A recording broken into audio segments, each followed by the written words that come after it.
Assalamualaikum warahmatullahi wabarakatuh. Selamat datang teman-teman semua di perkuliahan studi agama-agama.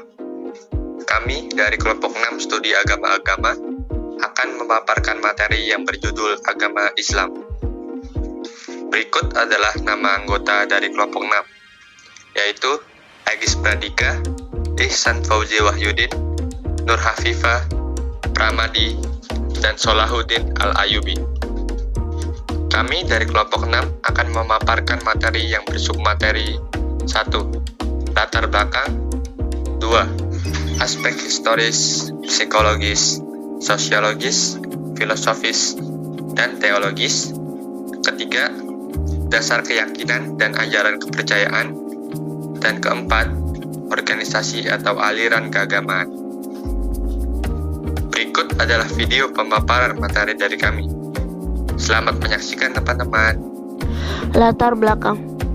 Agama Islam pertama kali dilahirkan di negara Arab, di mana kedatangannya diawali dengan kelahiran baginda Nabi besar Muhammad SAW. Nabi besar Muhammad SAW adalah Nabi akhir zaman dan diangkat oleh Allah SWT menjadi Rasul. Setelah itu, Nabi Muhammad SAW pun menyebarkan Islam kepada seluruh kaum Arab. Aspek histori. Sejarah Islam adalah peradaban agama Islam yang dimulai dari turunnya wahyu pertama pada tahun 610 Masehi yang diturunkan kepada Rasul yang terakhir, yaitu baginda Nabi besar Muhammad SAW bin Abdullah di Guairo atau Arab Saudi. Sampai dengan sekarang, Islam datang dibawa oleh Nabi akhir, Nabi Muhammad SAW, yang lahir di kalangan bangsawan Quraisy. Ia terlahir yatim. Ayah yang bernama Abdullah bin Abu Thalib wafat saat berdagang, dan ibunya bernama Aminah bin Wahab. Diketahui bahwa Nabi Muhammad adalah keturunan Nabi Ismail. Nabi Muhammad SAW dilahirkan pada tanggal 12 Rabiul Awal tahun Gajah. Ketika berusia 40 tahun, ia diangkat menjadi Rasul. Dengan keturunannya, wahyu pertama Al-Quran yang difirmankan kepada Allah yang disampaikan oleh malaikat Jibril, yakni surat Al-Alaq ayat 1-5.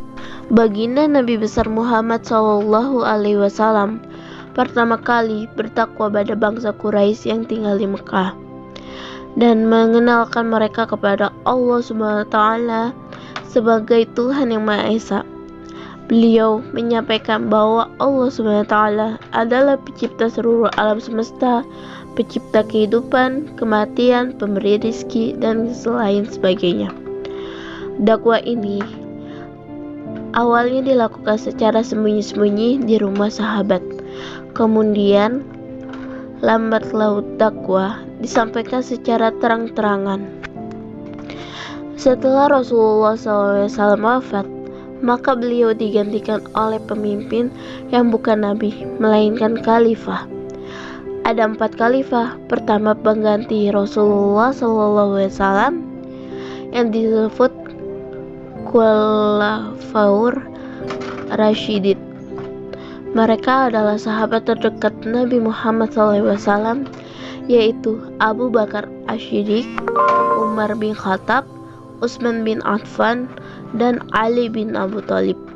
Tugas keempat khalifah tersebut adalah untuk memastikan umat Islam tetap berjalan dengan perintah agama Islam yang diajarkan oleh Rasulullah SAW.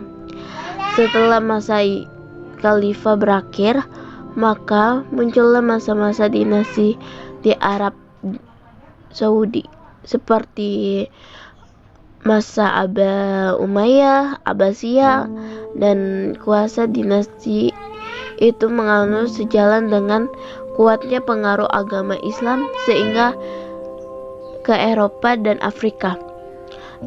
Islam kemudian bersebar ke penjuru dunia melalui usaha-usaha dakwah yang tidak terhenti dan terputus setelah wafatnya Nabi Muhammad SAW.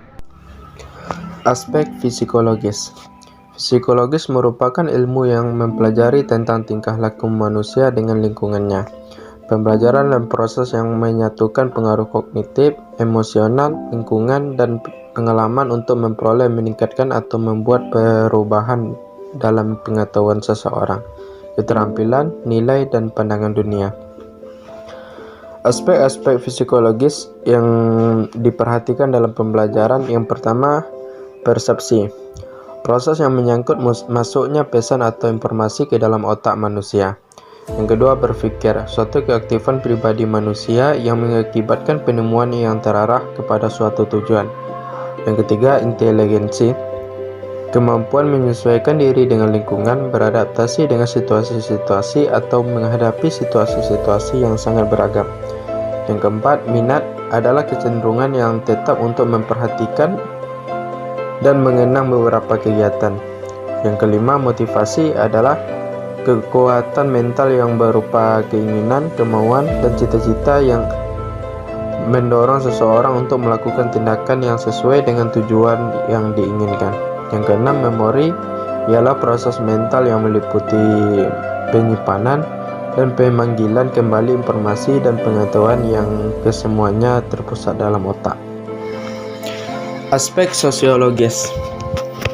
Ditinjau secara sosiologis, dalam kehidupan berkelompok atau bermasyarakat, tradisi-tradisi keagamaan dimiliki oleh individu-individu yang bersifat kumulatif dan kohesif.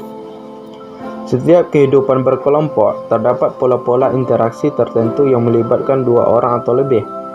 Dan dari pola-pola tersebut, para anggotanya secara bersama memiliki satu tujuan dan tujuan-tujuan utama yang diwujudkan sebagai tindakan-tindakan berpola.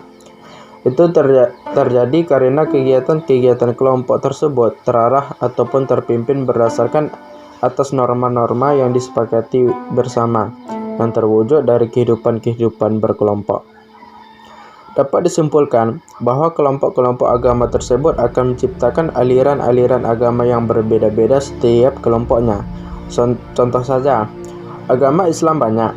Ajaran-ajaran Islam dengan aliran yang berbeda-beda dan cara penyampaian ya metode dakwahnya juga berbeda-beda. Tapi tujuannya itu satu, sama-sama mencari ridha Allah.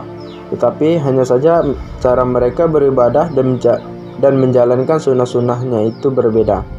Terkadang, konflik antar kelompok umat beragama sering terjadi. Hal ini dikarenakan perbedaan persepsi dalam melihat dan menyikapi perbedaan keyakinan umat beragama, yang seringkali berujung dengan adanya kekerasan, dan hal itu menimbulkan banyak permasalahan dan bisa memecahkan belah antar umat beragama. Aspek filosofis. Filsafat lahir dari Yunani, namun ada juga yang mengatakan bahwa filsafat dimulai dari Islam. Ada lagi yang berpendapat asal mula filsafat dari gabungan keduanya. Yang pertama, filsafat Barat adalah hasil pemikiran radikal oleh para filosof Barat sejak abad pertengahan sampai abad modern. Sedangkan filsafat Islam adalah berpikir bebas, radikal, dan berada pada taraf makna yang mempunyai sifat corak dan karakter yang menyelamatkan dan kedamaian hati. Yang kedua, filsafat Islam, segala bentuk pemikiran ilmuwan muslim yang mendalam secara teoritis maupun empiris, bersifat universal yang berlandaskan wahyu. Filsafat Islam merupakan pengembangan filsafat Plato dan Aristoteles yang telah dilandasi dengan ajaran Islam dan memadukan antara filsafat dan agama. Filsafat yang berciri religius dan berusaha sekuat tenaga memasukkan teks agama dengan akal. Aspek teologis. Sederhananya berarti aspek ketuhanan, yaitu yang membahas tentang Tuhan, keberadaan, dan sifat-sifatnya. Aspek teologi ini berisi pandangan atau perspektif beberapa kelompok atau aliran dalam Islam yang berkenaan tentang Tuhan, sebagai contoh tradisionalisme dan liberalisme. Tradisionalisme di sini diartikan sebagai pemikiran suatu aliran yang lebih memilih dan menggunakan wahyu atau dalil ketimbang kekuatan akal. Liberalisme adalah pola pikir suatu aliran yang lebih banyak menggunakan akal dibanding wahyu. Aspek teologi sangat erat kaitannya dengan aspek lainnya, salah satunya aspek ibadah. Ibadah merupakan proses timbal balik dari manusia kepada Tuhannya. Sebenarnya aspek ini adalah langkah atau perbuatan manusia yang dilakukan untuk lebih dekat kepada Tuhannya dengan melakukan ritual yang sesuai ajaran Tuhan melalui Rasul dan kitab sucinya. Selanjutnya dasar keyakinan dan ajaran kepercayaan. Nahdlatul Ulama NU sebagaimana organisasi pribumi lain, baik yang bersifat sosial, budaya, atau keagamaan yang lahir di masa penjajah, pada dasarnya merupakan perlawanan terhadap penjajah. Kehadiran NU merupakan salah satu upaya melembagakan wawasan tradisi keagamaan yang dianut jauh sebelumnya, yakni paham Ahlussunnah wal Jamaah. Selanjutnya Muhammadiyah. Muhammadiyah adalah suruh mengembalikan seluruh penyimpangan yang terjadi dalam proses dakwah. Penyimpangan ini sering menyebabkan ajaran Islam bercampur baur dengan kebiasaan di daerah tertentu dengan alasan adaptasi. Muhammadiyah terbiasa dengan penyimpangan thariqah yang ada di dalam kebiasaan adat istiadat. Maka Muhammadiyah ini mengembalikan seluruh penyimpangan tersebut kepada Al-Quran dan hadis.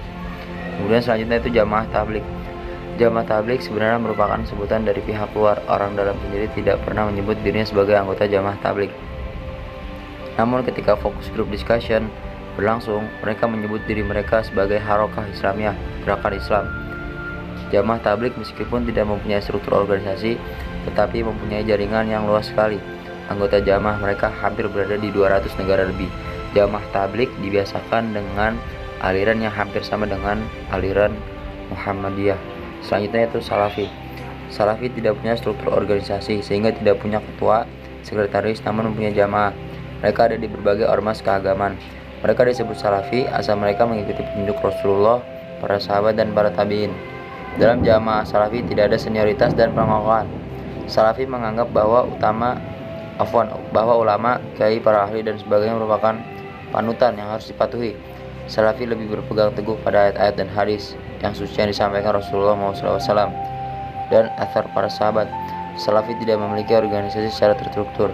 Mereka menyatakan bahwa setiap orang yang mengikuti jalan yang terang lagi mudah adalah yang telah ditempuh oleh para sahabat Rasulullah SAW, tabi'in dan tabi'in. Alhamdulillah, pemaparan materi dari kelompok kami sudah selesai. Semoga apa yang kami sampaikan bisa bermanfaat untuk kita semua. Terima kasih sudah menonton. Mohon maaf apabila ada kekurangan. Wassalamualaikum warahmatullahi wabarakatuh.